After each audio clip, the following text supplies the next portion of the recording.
बीड जिले के अष्टू तालुका में तेज आंधी और तूफानी बारिश ने भारी तबाही मचाई है। इस आपदा से प्रभावित क्षेत्रों का दौरा स्थानीय विधायक सुरेश दस ने किया। अहिल्यानगर महामार्ग पर कई बड़े पेड़ उखड़कर गिर गए हैं, जबकि बिजली की तारें टूटने से पूरा इलाका अंधेरे में डूबा हुआ है। एमएलए सुरेश दस ने महावितरण और सार्वजनिक बांधकाम विभाग के अधिकारियों को आवश्यक निर्देश दिए हैं।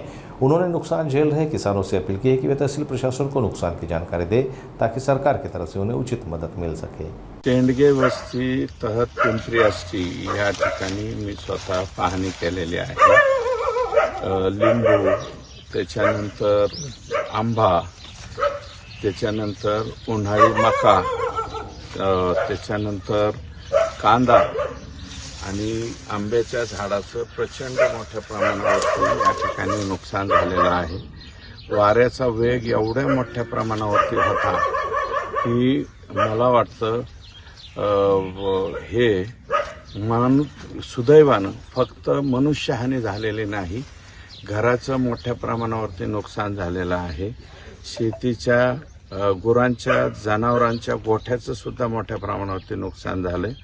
आणि हे एकट्या पिंपरी आष्टीचंच नाही, आष्टी तालुक्यातील पाटोदा तालुक्यात आणि शिरूर तालुक्यात अनेक गावांमधलं अशा प्रकारचं नुकसान पुढे येतंय। झाडं मोठमोठाली झाडं 100 वर्षाच्या पूर्वीची जुनी झाडं उन्मळून पडण्याचं सुद्धा मोठ्या प्रमाणावरती प्रमाण झालंय। मोठ्या प्रमाणावरती महावितरणचं नुकसान या ठिकाणी झालंय आणि ते दुरुस्त करण्याचे संबंधितांना आदेश दिले। फक्त सर्व शेतकऱ्यांना माझी विनंती आहे की ज्याचं जे नुकसान झालंय, पोल्ट्री सेटचं सुद्धा मोठ्या प्रमाणावरती नुकसान झालंय, ज्याचं नुकसान झालंय त्यांनी तात्काळ तालुका प्रशासनाशी संपर्क केला पाहिजे। एके ठिकाणी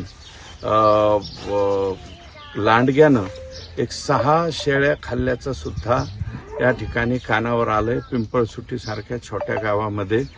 तर त्याची सुद्धा सगळ्यांची नुकसान भरपाई मिळेल, मदत 100% मदत व पुनर्वसन विभागाकडून मिळेल।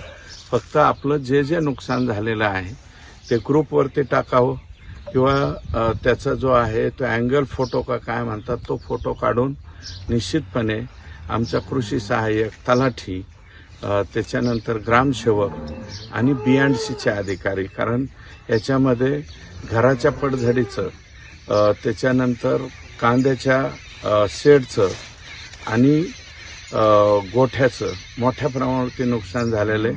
त्याच्यामुळं या ज्या बाबी आहे त्या बाबी BNC कडनं त्याचं व्हॅल्युएशन करावं लागतं, म्हणून आम्हाला तातडीनं माहिती कळवावी अशा प्रकारची विनंती आहे।